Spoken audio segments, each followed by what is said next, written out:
Podcastnya Asifa Kolbu. Assalamualaikum warahmatullahi wabarakatuh. Kembali bertemu lagi bersama kita di ISQ Podcastnya Asifa Kolbu yang selalu menemani sahabat Asifa di rumah menjelang berbuka tentunya, dan mudah-mudahan selalu bisa memberikan ilmu yang bermanfaat dan ilmu yang luar biasa tentunya. Dan kali ini kita kedatangan narasumber dari jauh nih, dari mana Ustadz? Dari Citerep. Dari Citerep. Yaitu Ustadz Muhammad Fahjar Ihsan ya Ustadz ya. Iya, betul. Dan hari ini kami berdua akan berbincang-bincang, mengobrol, dan tema kita hari ini yaitu sholat sebagai tiang agama. Betul. Nah Ustadz, kalau bicara tentang sholat itu kan salah satu hal yang wajib ya, yang tidak bisa ditinggalkan wajib. Bagi umat Islam, bahkan tidak boleh ditinggalkan. Ya, walaupun ditinggalkan harus diganti. Nah, harus diganti. Ini menunjukkan bahwa sholat itu menjadi ibadah yang sangat luar biasa. Nah, Ustadz, kenapa sih sholat begitu penting sampai Allah mewajibkan gitu kan? Kenapa enggak ini aja gitu kan? Enggak disunahin aja hukumnya. Waduh. Gitu. Kenapa sholat itu menjadi penting ya Ustadz? Ya. Kita lihat dulu sejarah diberikannya perintah sholat, gitu kan. Sholat itu ketika mau dikasih perintahnya ke Rasulullah, itu Rasulullah langsung dipanggil loh, langsung menghadap ke Allah. Ya. Nah, sama seperti kalau kita dipanggil sama atasan. Langsung ya, tanpa perantara nih. Misalkan nih kepala sekolah lah manggil, sekolah manggil.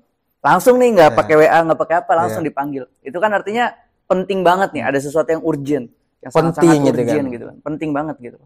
Nah, maka dari sini ulama bersepakat bahwa sholat ini benar-benar penting gitu loh. Karena saking pentingnya sendiri itu amal-amal yang lain, ibadah-ibadah yang lain, itu Allah perintahkan melalui wahyunya, melalui perantara malaikat Jibril gitu kan. Nah, tapi ketika sholat enggak, langsung dipanggil Rasulullah karena saking pentingnya. Selain itu juga kenapa sholat ini dibilang penting gitu? Karena Rasulullah Shallallahu Alaihi Wasallam sendiri bersabda gitu loh.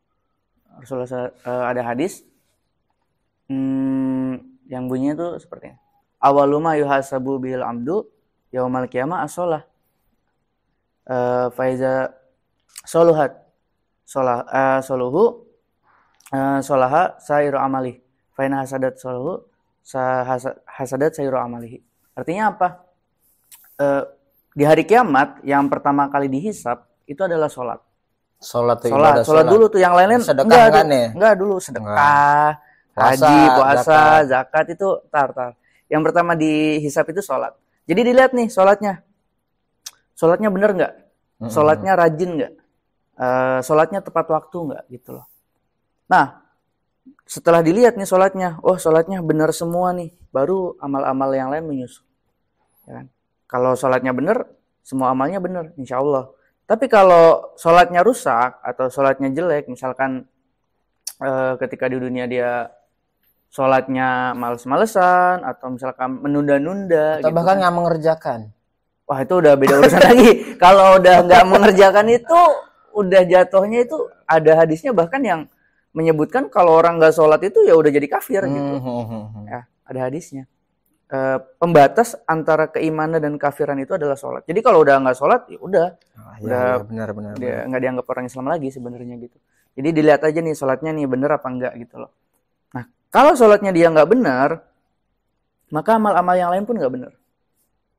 Bisa rusak amal-amal yang lain gitu loh. Karena sholatnya nggak benar gitu loh. Makanya kan Rasulullah sendiri kan memerintahkan kita untuk menyempurnakan sholat kita dengan sholat sunnah rawatib, ya kan, supaya memperbaiki sholat fardu kita. Karena kan itu yang dinilai pertama kali gitu loh. Nah, makanya banyak juga yang nanya, Ustadz, kenapa sih kalau habis sholat itu kita disuruh sholat badiah atau sebelum sholat qobliyah? Yaitu tadi untuk menyempurnakan sholat fardu kita. Sewaktu-waktu ada yang kurang gitu. Ditambel lah. Ya, gitu ditambel. Ya. Emang kita yakin sholat kita benar gitu. Sholat kita benar terus kan. Ya, walau alam ya. Saya pribadi pun setiap sholat pasti merasa ada yang kurang gitu. Jadi setidaknya ditambah lah sholat fardu itu yang kurang sempurna dengan sholat sunnah rawatib qobliyah ba'diyah. Ya biasa anak-anak juga sering nanya, Ustadz kan ini sholat sunnah doang gitu. Nah, kenapa harus dikerjain gitu? Iya, kenapa harus dikerjain, kan sunnah doang. Nah, ini mungkin sedikit menjelaskan kenapa di sini juga kita biasakan untuk sholat sunnah rawatib seperti itu. Nah, kemudian sholat itu menjadi penting, kan sudah ada hadisnya seperti tema kita. As-sholatu imaduddin. Sholat itu tiangnya agama. Barang siapa yang mendirikannya, maka dia mendirikan agama.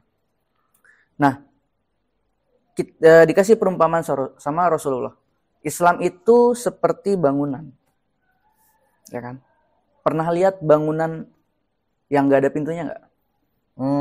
Ada tapi belum jadi. Ada. Iya. Tapi pernah lihat kan? Pernah. Ada. Pernah lihat rumah yang nggak ada atapnya nggak? Wah, ada kan? Rumah yang nggak ada jendelanya? Ada. Atau yang nggak ada AC-nya? Ada. Rumah ya. saya. Nah, tapi kan sama. Ya, sama. Nah, tapi kalau pernah gak lihat rumah nggak ada tiangnya? Wah, itu kayaknya nggak ada ya? Nggak ada kan? Semua rumah ada kan? Semua rumah ada tiangnya. Bahkan rumah-rumah yang tradisional yang masih pakai kayu, itu kan ada tiangnya. Gubuk lah gitu. Gubuk ya. Gubuk juga ada tiangnya kan? Ada. Nah, maka sholat itu diumpamakan seperti tiangnya ini. Nah, kalau dia nggak ada tiangnya, roboh semuanya. Benar. Roboh semua. Makanya kayak tadi seperti itulah perumpamaan sholat dengan amal-amal lainnya. Bahkan ada hadis juga, sholat itu adalah seperti kepala pada badan. Ini kepala nih. Kepala nih, nah, kepala sholat. Berarti badannya itu jadi amal-amal yang lainnya. Lain. Sedekah dan lain-lain. Gini deh. Orang, mohon maaf, orang nggak punya tangan. Misalkan, tangannya buntung, masih bisa hidup nggak? Masih. Kakinya buntung? Masih. Kalau kepalanya buntung hidup nggak? Nggak ada ya. Nah itu, makanya sholat itu diperumpamakan sama Rasulullah itu seperti kepala pada badan. Banyak hadis-hadis yang lain juga menyatakan bahwa sholat ini adalah intinya agama Islam itu.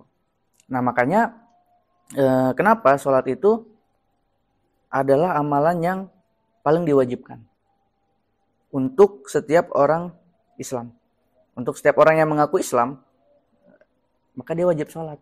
Seperti itu. Ketika dia bersyahadat, dia langsung dapat kewajiban untuk sholat. Ya kan? Makanya kan ada kisah juga tuh. Orang-orang suku Baduy, mereka masuk Islam, bener, bersyahadat gitu. Tapi mereka langsung mendeklarasikan, Rasulullah, kami masuk Islam, tapi kami malas sholat. Gitu. Tapi kami nggak mau sholat. Nawar gitu. Makanya kan dibalas lagi, diturunkan wahyu sama Allah. Sesungguhnya kalian ini belum masuk Islam, karena nggak mau sholat. Itu tadi. Begitu pentingnya sholat gitu.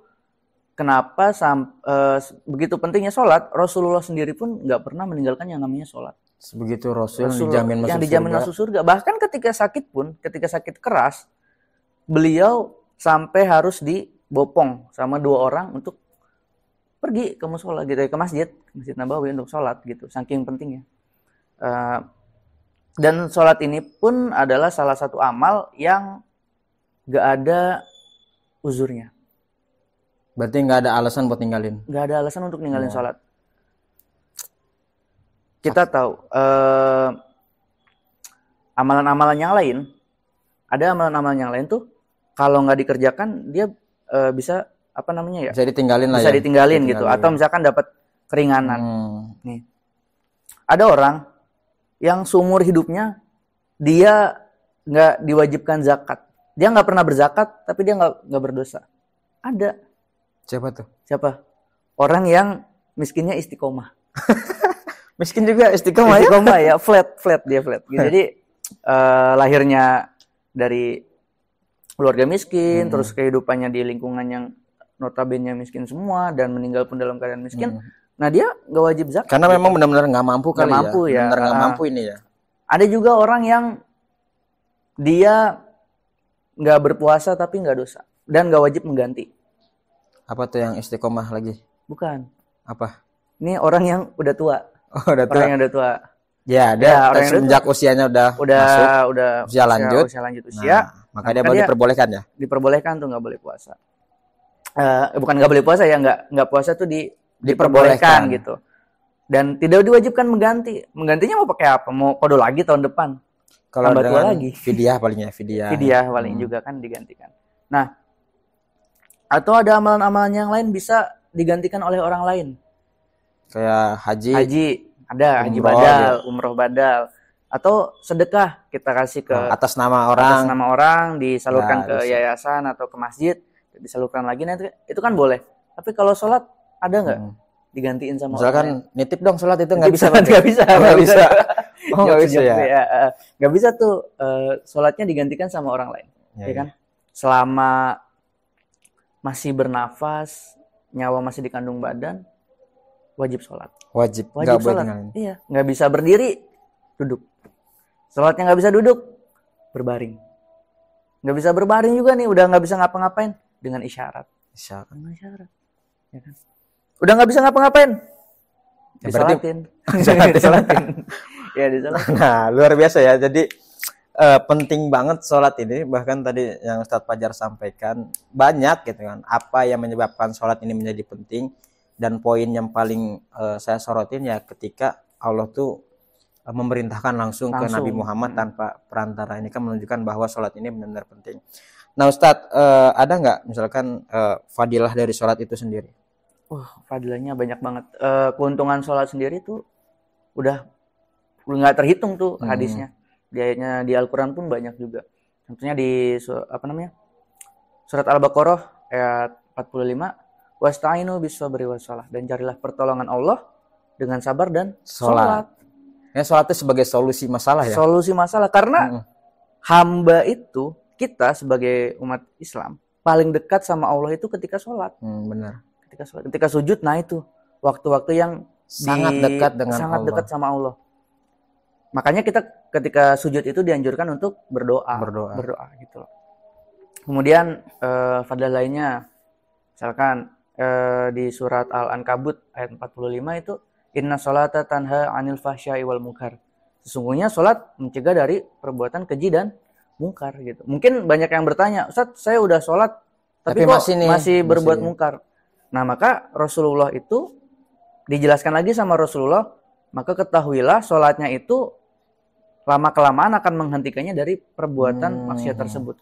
Kita sholat tapi misalkan masih nyolong gitu. Nah, lama-lama dia akan berhenti karena dia istiqomah terus sholatnya gitu. Masya Allah. Banyak lagi fadilah lainnya. Contohnya dari ketika itu ada sahabat namanya Salman Al-Farisi. Beliau lagi bersama Abu Usman. Terus Salman Al-Farisi ini ngambil satu ranting yang ada daun-daun keringnya. Terus digoyang-goyangin nih. Daunnya pada rontok kan, kering kan. Nah, terus Salman Al-Farisi berkata, wahai Abu Usman, kenapa kamu nggak bertanya, kenapa aku melakukan seperti ini? Nah, akhirnya Abu Usman bertanya, kenapa kamu melakukan seperti itu? Nah, sahabat Salman Al-Farisi ini menjawab, beginilah yang dilakukan Rasulullah. Sama dong, Salman Al-Farisi nanya juga, wahai Rasulullah, kenapa engkau melakukan hal tersebut? Maka Rasulullah SAW menjawab, sesungguhnya sholat itu adalah penggugur dosa-dosa, sebagaimana daun-daun yang tadi berjatuhan. Bahkan ada hadis lagi. Antara sholat yang satu dengan sholat yang lainnya merupakan penggugur dosa-dosa. Misalkan kita sholat zuhur nih. Sebelum sholat zuhur kita melakukan kemaksiatan atau apalah, dosa, misalkan bohong atau apa. Ya. Nah, ketika kita sholat zuhur, dosa-dosa kita yang sebelumnya diampuni. Gitu loh. Ya, jadi intinya tuh sholat tuh menjaga diri kita ya. Menjaga diri kita menjadi manusia yang baik ya tadi Ustadz. Betul. Ya. Nah, jadi luar biasa ya sahabat Asyifa fadilahnya. Dan Ustadz ada nggak nih? Ini terakhir ya. Sholat yang baik dan juga bagaimana cara kita bisa terhindar dari malas sholat. Misalnya kan apa sih penyebab malas sholat gitu kan? Pertama, sholat yang baik itu seperti apa? Yang kedua, gimana nih caranya biar kita tuh nggak males sholatnya, karena kan tantangannya luar biasa. Halangan terbesar males gitu. Ya, benar. Nah, untuk sholat yang benar sendiri itu ya sholat yang dicontohkan seperti oleh Rasulullah. Banyak hadisnya. Kita juga bisa mengikuti apa yang sudah difatwakan oleh imam mazhab. Selagi itu ada hadisnya benar, tapi diantaranya supaya sholat kita benar itu yang pertama niat yang ikhlas. Nah, kalau niat kita udah ikhlas, insya Allah kita sholatnya nggak bakal buru-buru gitu. Benar karena Benar-benar Allah karena ya. Allah, benar-benar karena Allah. Misalkan kalau bukan lagi karena rame kewajiban. orang mah khusyuk. Ya, gitu. khusyuk gitu. Lagi sendiri mah kayak Ya, turbo. buru-buru. cek. Nah, ya itu. Nah, itu dia supaya sholat kita benar itu pertama kita ikhlas karena Allah. Kemudian di antara kunci yang lain itu kita menjaga wudhu kita dengan benar. Jadi ketika sebelum wudhu kita usahakan wudhu dengan benar. Jadi nggak usah wudhunya buru-buru. Kita wudhunya tertib lah. Berarti Sempurna gitu. memperhatikan hukum-hukumnya dulu ya, syaratnya yang membatalkannya gitu ya. Insya Allah kalau wudhunya terjaga ini, maka ketika sholat pun benar juga gitu loh. Terus supaya nggak males, kenapa sih kita bisa males gitu loh? Ya kan? Kuncinya ini dulu. Kenapa kita bisa males? Nah, kita bisa males yang pertama karena kita nggak tahu. Mungkin nggak tahu atau mungkin pura-pura nggak tahu ya. Ancaman untuk orang yang meninggalkan sholat. Banyak kok ancamannya untuk orang yang meninggalkan sholat. Dia yang paling masyhur itu barang siapa yang melaksanakan sholat tidak pada waktunya. Contohnya sholat zuhur dilaksanakan Pas maghrib gitu. nggak bisa berarti ya. Nggak bisa. Ya. Maka dia akan disiksa di neraka selama 80.000 tahun. Oh lama ya, Lama. 80.000 tahun ya. Ingat, ini 80.000 tahunnya di Iya. neraka. Satu hari di neraka, 1000 tahun Di dunia kita 24 tahun hidup juga lama ya. lama kan. Bagi Itu teman 80.000 tahun di neraka gitu. Nauzubillah. Mudah-mudahan. Nah, makanya ketika kita tahu ancaman-ancaman untuk orang yang meninggalkan sholat, nah maka insya Allah kita nggak bakal malas sholat. Walaupun sebenarnya Imam Syafi'i juga pernah berkata, sesungguhnya kalau orang yang beriman itu, dia nggak perlu dikasih ancaman. Cukup dikasih satu fadilah aja, satu keutamaan. Maka dia Kamu akan kalau dengan sholat sendirinya masuk surga. Udah itu kalau orang beriman langsung gitu loh. Nah maka bagaimana kita berusaha membiasakan diri kita untuk nggak malas sholat gitu. Dan juga yang kedua, kita menjadikan sholat itu sebagai kebutuhan, bukan kewajiban. Bagaikan kita butuh air, butuh Orang makan, butuh gitu. air, butuh minum, gitu loh. Nah, maka kalau kita sudah menjadikan sholat sebagai kebutuhan, azan, Allahu Akbar, Allahu Akbar, Langsung nih, saya butuh sholat. langsung Gerak cepat gitu. Ketika hati kita gelisah, ketika kita merasa butuh pertolongan Allah, butuh sesuatu, ada yang pengen curhat, sholat aja. Solusinya itu sholat. Solusinya Balik lagi ke sholat lagi. Udahlah, kelar gitu masalah kalau udah sholat, insya Allah, ya kan. Oke, luar biasa Ustadz. Ilmunya hari ini tentang sholat sebenarnya panjang banget gitu. Ada satu hadis yang sangat menarik. Miftahul jannati sholah, kunci surga adalah sholat. Jadi kalau kita mau masuk surga nggak punya kuncinya, dan itu gimana cara masuknya gitu. Dan ada satu yang saya kutip dari perkataan Ustadz Fajar, yaitu tentang orang yang meninggalkan sholat. Itu yang membedakan antara orang Islam mungkin dengan orang luar Islam. Ya. Seperti hadis Nabi, man taraka sholata muta'ammidan faqad kafara jihar. Barang siapa yang meninggalkan sholat secara sengaja, maka dia telah kafir secara nyata. Nauzubillah min dzalik. Mudah-mudahan dengan podcast kali ini membahas tentang sholat, kita bisa menjadi manusia yang bisa menjaga sholat kita. Amin. Dan memperbaiki kualitas sholat kita. Oke, Ustadz Fajar, terima kasih atas waktunya. Terima kasih hadir. kembali. Ya, telah hadir di SQ Podcast. Mudah-mudahan nanti datang lagi ya. Insya Allah. Ya, jangan bosan-bosannya. Dan terima juga kasih. Terima kasih buat sahabat Asyifa di rumah yang telah menyaksikan podcast kali ini. Mudah-mudahan bermanfaat, dan kami berdua pamit undur diri. Sekian. Wassalamualaikum warahmatullahi wabarakatuh.